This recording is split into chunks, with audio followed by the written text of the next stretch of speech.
नाजरीन, आज मैं सुलेमान साहब की जो दूसरी फिल्म थी, बड़ी कॉमेडी फिल्म थी, बड़ी अच्छी फिल्म थी, जिस फिल्म का नाम है हाय ये शोहर। उफ ये बीवियाँ आई थी उनकी फिल्म 77 में, और ये हाय ये शोहर आई थी 1980 में, 1980 में ये फिल्म आई थी। जो उफ ये बीवियाँ फिल्म थी वो डायमंड जुबली फिल्म थी, और उस फिल्म में भी शाह साहब थे, उसमें नजमा और शबनम साहबा थी, और इस फिल्म में रानी, आसिफ रजा मीर, नवीन ताजक और शाह साहब थे। नाजरीन, इस फिल्म के जो डायरेक्टर थे सुलेमान साहब थे, इसके जो मौसीकार थे वो कमाल अहमद साहब थे। क्या पंचर हो गया? अभी मेरे मतलब गाड़ी कभी नो डार्लिंग नो, मैं शादी से ज्यादा मंगनी को पसंद करता हूँ। This is my duty, this is my duty, मनवा पे हमरे पटाखा, हो पटाखा जलाए गई। तेरे हाथों में जीवन की डोर, मैं हूँ तेरी कठपुतली। आपको ऊपर छोड़ रहा हूँ। खबरदार तू मुझे हाथ लगाया। तुम इसका चलो तो सही आओ। हाय भैया। आहिस्ता आहिस्ता कदम उठाती चलोगी। मार गया फैशन, पूरा फैशन, औरत का हुलिया बिगाड़ गयो फैशन। नाजरीन, ये फिल्म भी बहुत ही अच्छी फिल्म है। इस फिल्म में शाह साहब की जैसे उनकी अपनी जिंदगी गुजरी है, जैसे वो गुजारते थे, वो असल हकीकत में सुलेमान साहब ने उनको दिखाया गया कि शायद कैसे लड़कियों के पीछे पड़ा रहता है, शादी नहीं करवाता। इसका जो दोस्त होता है आसिफ रजा मीर, वो शादी करवा लेता, वो कहता मेरी शादी है, उसकी वाइफ होती है, वो बाहर से आती है, नवीन ताजिक से शादी हो जाती है उसकी, और ये कभी एक लड़की को लेके जा रहा था, कभी दूसरी को। जो शाह साहब की असल जिंदगी है उसी पर ये फिल्म बनी है। और हाय शोहर में रानी साहबा ने बहुत ही कमाल की एक्टिंग की है, जैसे नजराना में की थी उन्होंने, इसमें भी वो गाँव पहाड़ी इलाके की लड़की दिखाई है, पाजेब छनकाती है, तो इसको ये देखता है कि शायद तो होता ही ठरकी बहुत, जहाँ भी कोई लड़की लेके रानी को ये देखते रह जाता है। रानी अनपढ़ सी होती है, पहाड़ी लड़की होती है। मेरी नजर से बच नहीं सकती कोई भी miss beauty. This is my duty, this is my duty. पहली नजरिया धमाका, ओ धमाका, ओ धमाका कराएंगे। हर मनवा पे हमरे पटाखा पटाखा पटाखा चलाए गए। ऐसे रातों जैसे बन में मोर, मैं हूँ तेरी कठपुतली। पठानों वाली जुबान बोली है रानी साहबा ने, जैसे बेगम जान में थी थोड़ी सी, तो इसको रानी साहबा पसंद आती है, ये वहाँ पे शादी कर लेता है उसके साथ। पहले तो नहीं करता, वो सब आसिफ रजा मीर कहते हैं कि तू भी शादी कर ले, नवीन ताजिक भी कहती है कि अपने दोस्त को शादी कर ले, ये शादी नहीं करता, ये बल्कि उसकी शादी भी अटेंड नहीं करता। आसिफ रजा मीर की ये लड़कियों में इन्वॉल्व होता है, और उसको ये बाद में जाता है उसकी शादी पे उसको गिफ्ट देने के लिए। तो होता अमीर है ये, बहुत ज़्यादा अमीर होता है शायद। और उसके बाद ये रानी साहबा को वहाँ से शादी करके पहाड़ी इलाकों से ले आता है, और उसके बाद ये रानी साहबा वो क्योंकि शादी सी होती है, और वो पसंद ये भी बहुत ज़्यादा करता है उसको, लेकिन वो उसको तौर तरीके, रस्म रिवाज और जो शहर में जैसे रहना होता है वो नहीं रह सकती, एडजस्ट नहीं होती। मैं बाहर जाऊँ, मैं कांगड़े कांगड़ी के जाके पकड़ो। मुझे तुझे हिजड़ा लगे है बाबू। आर्मी में वो नहीं, मैं तो इंसानों की इंटर क्लास हूँ। हाय भैया। आहिस्ता आहिस्ता कदम उठाती चलोगी, और पार्टी में लोगों से मुस्कुरा कर मिलोगी। मार गया फैशन, उजाड़ गया फैशन, औरत का, अरे औरत का हुलिया बिगाड़ गयो फैशन। ऐसे उठाकर बगी में लात बिठाया, तो हर दोस्तों ने तो हर ठट्ठा उड़ाया, सब कुछ हमारे है, हमारे को सजा दो, मार पीट करो। अरे नहीं रफेल, बात सजा की नहीं है। इसको कहता है कि टीचर रखवा लेते हैं, वो टीचरों को भी भगा देती है, तो बड़ी अच्छी एक्टिंग है रानी साहबा की। ये मास्टर जी है अभी तक खैर से। अरे कहा तो है, ऐसा मौलवी तो हमारा निकाह पढ़ाने आया था। आए आपके निकाह पढ़ाने नहीं, आपको सिर्फ पढ़ाने आए हैं। चले मास्टरी शुरू करें। अरे योगा शुरू करे है इनका तो। पार्टी पार्टी के साथ, वो कहते हैं कि मैंने एक पार्टी को दावत दी, मैं तुम्हें लेके जाता हूँ साथ, और तुमने जैसे मैं, वो उसको ऊंची एड़ी पहना के चलाना भी सिखाता है, लिबास भी पहनाता है, बड़ा फैशनेबल बना के लेके जाता है। और होटल में वो नन्ना जो होता है, इसका सेक्रेटरी होता है शायद का ऑफिस में, वही इंतजाम वही करता है सारा कुछ, पहले भी वही करता है, लड़कियों का भी, और फिर वो पार्टी का भी वही कहता है वो हमने डील करनी है उससे, हमने मेरा दोस्त आ रहा है बाहर से, उसने फैक्ट्री लगानी है, उससे हमने एक पार्टनरशिप ले लेनी है उससे। तो मैं वो रानी को लेके चला जाता है, उससे कहता है कि जैसे मैं करूंगा ऐसे तुमने खाना खाना है। वहाँ पे सूप आता है, तो फिर शायद ये इसको कह के भेजता है कि क्या चीज पहले आएगी खाने में, होटल में हम जाएंगे। तो वो सूप ये रानी पीती है, वो सीधा कुली करती है, सीधा जो सामने उसकी बेगम होती है उसके दोस्त के, उसके मुंह पे, वो कहती है कि क्या बदतमीजी है, वो मुंह पे साफ करता है, फिर नीचे से टेबल पे टांग लगती है, वो नाराज होके चले जाते हैं वहां से खाना छोड़ के। भाभी, क्या अभी तक आप खाने पीने में भी शर्माते हैं? सूट में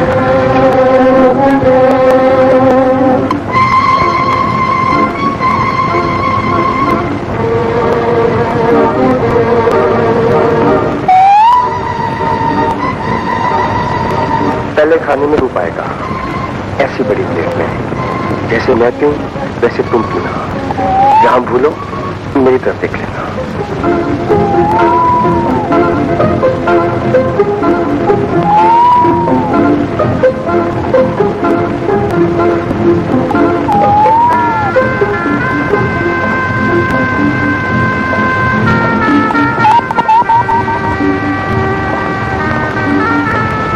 कैरी ऑन भाभी। भाभी, सूट लेना।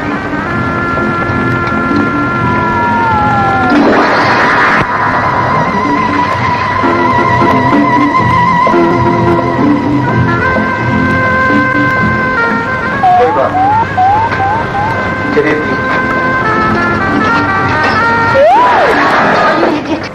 इस तरह फिर ये रानी फिर आके मिन्नतें करती है, इसकी पैर पकड़ती है, साहब अपनी मैं जैसे आप कहेंगे मैं ऐसे ही करूंगी। तो वो फिर ले जाता है एक दफा, कहता है फिल्म देखने चलते हैं। वो सिनेमा का मैनेजर कहता है कि ठीक है, आपको इनको बॉक्स में बिठाओ, फिल्म शुरू होने वाली है। रानी साहब कहती है मैंने वॉशरूम जाना है। शायद वहाँ बड़ा गुस्से होता है, कहता तुम्हें घर नहीं याद था कि वॉशरूम जाना है। वो जेंट्स वाले उसमें चली जाती है, वहाँ पे उसकी लड़ाई, वहाँ पे वो बंदे को मारती है इतनी। तो वहाँ से जो मर्द होता है उसको फैंटी लगाती है, तुम इधर क्यों आए हो? वो कहते हैं जेंट्स का है, कहते जेंट्स ही हो तुम, क्यों आए हो? मुझे नहीं पता है तुम जेंट्स हो।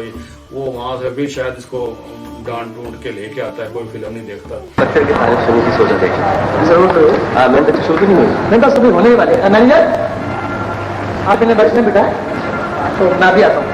तो मैं भी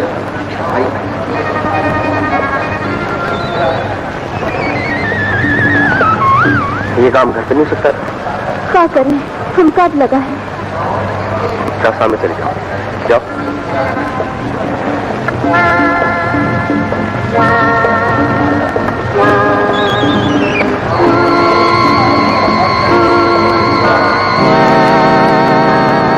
और सुनाए आफ्ताब साहब, कारोबार कैसा जा रहा है? मेरी बात तो सुने, आप लोग क्या कर रही हैं? मेरी बात तो सुने, मेरी बात तो सुने, आप तो क्या कर रही थी? हम तुम्हारे इंतजार में थे। अब मैं सुने तो सही, क्या हुआ है? ये तुम्हारे यार है, हम अंदर पेशाब करेंगे। ये कम वक्त में तो दुनिया के लिए करता अंदर घुस आया। मिसेज आबराम ने बताना सिखाना है। ये हमसे जलानी है, हम तुम्हारे पीछे से निकालेंगे। मेरी बात सुने तो कितनी गंभीर और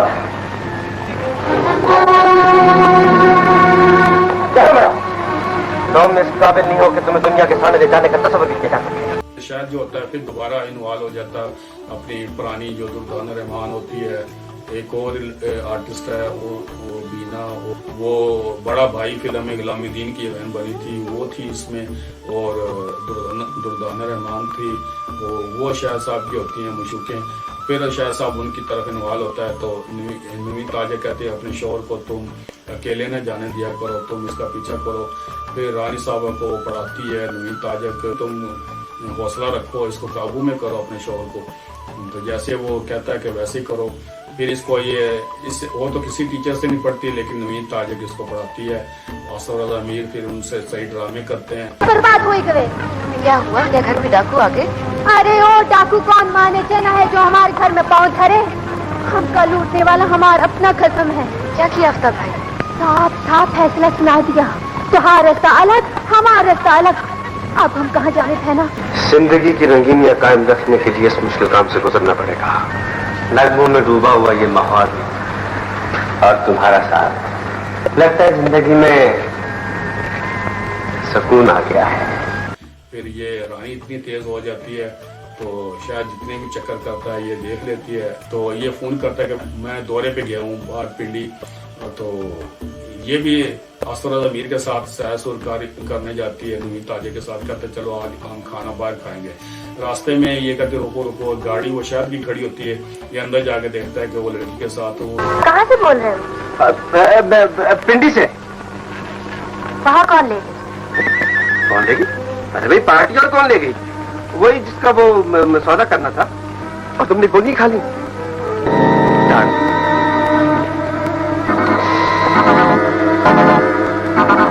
तुम नहीं जानती मैं तुम्हें कितना चाहता हूँ। वो जिसे तुम शादी समझ रही हो शादी नहीं है, घर के कामकाज के लिए नौकरानी है, नौकरानी। शादी तो मैं तुम्हारे साथ ही करूंगा। नहीं आता, तुमने शादी करके मेरा दिल तोड़ा। नहीं मिलती। मेरा जुर्म ये है कि मैं औरत हूँ, तुम मर्द हो। रानी देख लेती है, लेकिन ये देख के उसको आ जाती है। फिर शायद जब आता है उसके लिए फल शा लेके आता है। कहता है ये फल आया हूँ। वो कहता है तुम हॉस्पिटल इसकी बुआ आ रही है मेडिसिन के, हॉस्पिटल में क्या करेंगे? कहता है ये कुछ नहीं करेंगे। आता ये वो तो शायद को फिर ये सही तिगनी का नाच नचाती है। एक बात कहूँ डार्लिंग, जब मियाँ बीवी में अंडरस्टैंडिंग हो जाए तो शौहर का एक पल बीवी से दूर रहना बहुत मुश्किल हो जाता है। मेरा ख्याल है तुम्हारा भी हाल रहा होगा। नहीं? हाँ? नहीं, इसे तो यकीन ही नहीं आया। डार्लिंग, आज बस दिल्ली से मैं तुम्हारे लिए फ्रूट लेकर आया था। हॉस्पिटल क्यों गए थे? हॉस्पिटल? तुमने कैसे जाना? टीचर की बू से जो तुम्हारे कपड़ों से आ रही है। नाजरीन एक सीन में शायद देखता है कि रानी की तरह की कोई, वो कहता है कि ये तो किसी और बंदे के साथ जा रही मेरी वाइफ। उसके पीछे चलता चलता होटल में पहुंच जाता है। होटल की गैलरी में वो फिर उस कमरे में चला जाता है। वो होटल में उसका खामद उसको खूब फैंटी लगाता है शायद को। वो सारे होटल वाले निकल आते हैं और वहाँ पे इसकी बाजू टूट जाती है। इसे गौर से देखो, ये तुम्हारी बीवी नहीं मेरी बीवी है। और जो दूसरों की बीवियों को छेड़ते हैं उनका यही हाल होता है।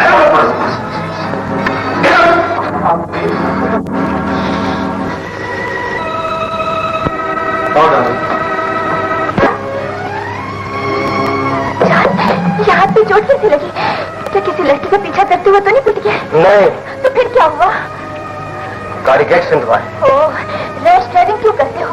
तुम्हें मेरा भी कोई ख्याल नहीं। अगर तुम्हें कुछ हो गया तो मेरा क्या बनेगा? ये औरत तुम मुझसे भी चक्करबाज है।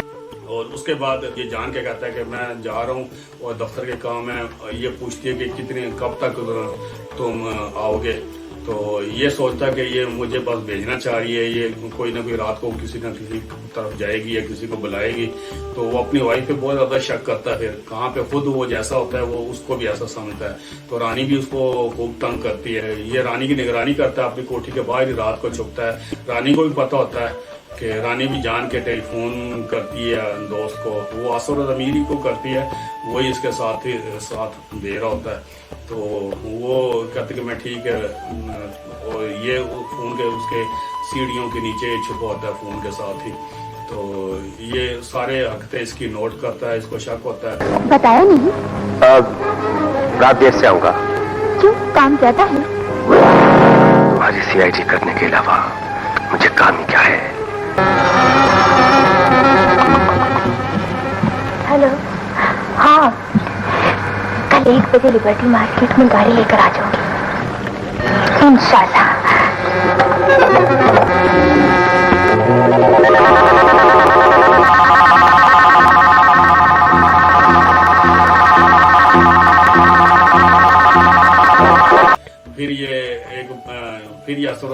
आ जाती है, कहता मैं आ रही हूँ, ये भी गाड़ी लेकर उसके पीछे पीछे, बाजू उसकी टूटी होती है, एक हाथ से गाड़ी चला रहा होता है। बड़ी अच्छी एक्टिंग है शाहिद साहब की। शाहिद साहब तो जो लाइट कॉमेडी तो बहुत अच्छी करते थे, नदीम साहब और शाहिद साहब, इनके मुकाबले में कोई दूसरा हीरो तो नहीं कर सकता था। तो ये फिर गाड़ी का एक्सीडेंट कर देता है। मैं आज तक जिंदा नहीं छोड़ूंगा।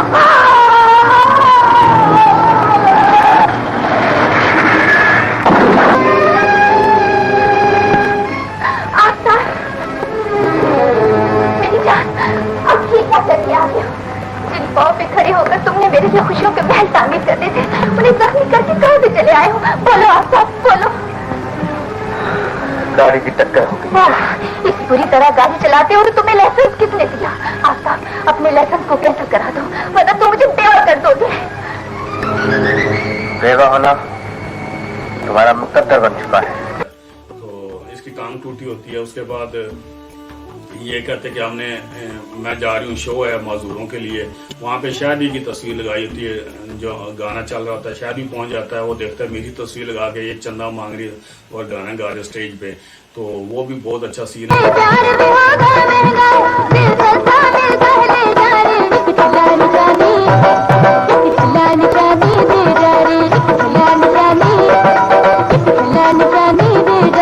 नाजरीन, फिर शायद कि एक दोस्त जो कहती कहते मैं अपने वालिद को, मैं तुम्हारे साथ हूँ, तो कहते वालिद को क्या बताया? कहते मैं वालिद को ये बता के आती हूँ। लड़कियां ज्यादातर ये बता के जाती हैं जब भी वो किसी अपने दोस्त से मिलती हैं कि मैं हेयर ड्रेसर के पास जा रही हूँ। तो शायद को भी शक पड़ता है कि रानी भी वो घर आता है कि वो पूछता है अलबेले से, अलबेला जो होता है इसका नौकर होता है, खुसरा टाइप सा होता है। वो कहता है कहाँ गई है? वो कहता है हेयर ड्रेसर के पास गई है। ये फिर भागता हुआ हेयर ड्रेसर के पास वो जाता है, लेडीज हेयर ड्रेसर। वो कहते कि मेरी बेगम तो नहीं आई? कहते नहीं, यहाँ तो नहीं आई। तो वापस फिर ये पहले पहुंच जाता है, रानी बाद में आती है, इसके लिए गिफ्ट शिफ्ट लेके आती है। कहते मैं तो उधर चली गई थी दूसरे पे के पास, बड़े वहाँ भी बहुत इसको तंग बहुत करती है। फिर सर किसे देख रहे हैं? मेरा ख्याल है मालूम की चली गई होगी। कौन? मेरी बीवी। वो तो जहाँ नहीं आई। किसी बॉयफ्रेंड से मिलने के लिए जाना हो तो घर से निकलने के लिए हम लड़कियों का बड़ा कॉमन बहाना है।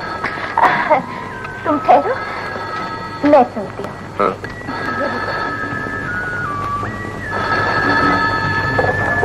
हेलो, हाँ जमील, हाँ आफताब था।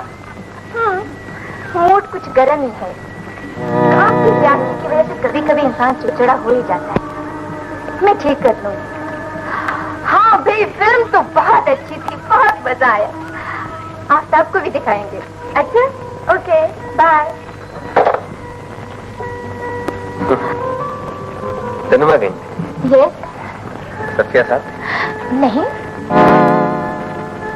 जमील के साथ अकेली गई थी। आफताब, शरीफ आदमी का रवैया इख्तियार करो। तुम मुझसे इस तरह बात कर रहे हो जैसे एक शकी मर्द अपनी बदचलन बीवी से करता है।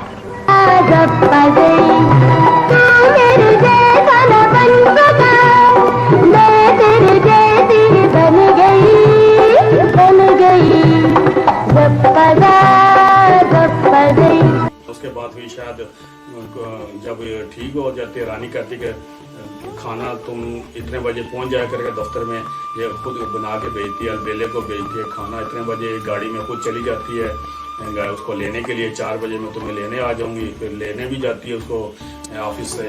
फिर वो कहता है बड़ा मजा आता है, फिर आज मैंने काम किया दिल से। कहता दिल से काम किया करो, फिर ये तो ठीक होता है।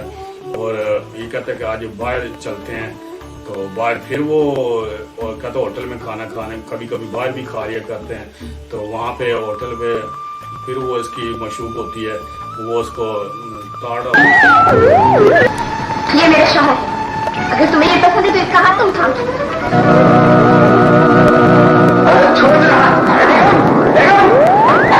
बेबी देखो, ये इस पसे पसाए घर को पानीपत का मैदान न बनाओ। कसूर मेरा है? नहीं, मेरी खाना आ गया। लगा दो। ये रहा आलू कीमा, ये रहा आलू शोरबा।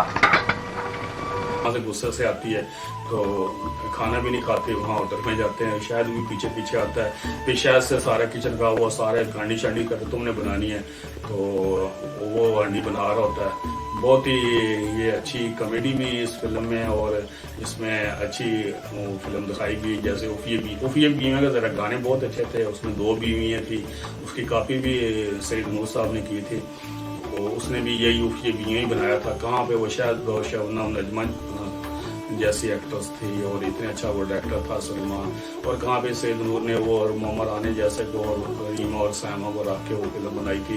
हूबहू ये उफिया बीवियाँ की उसने कापी की थी।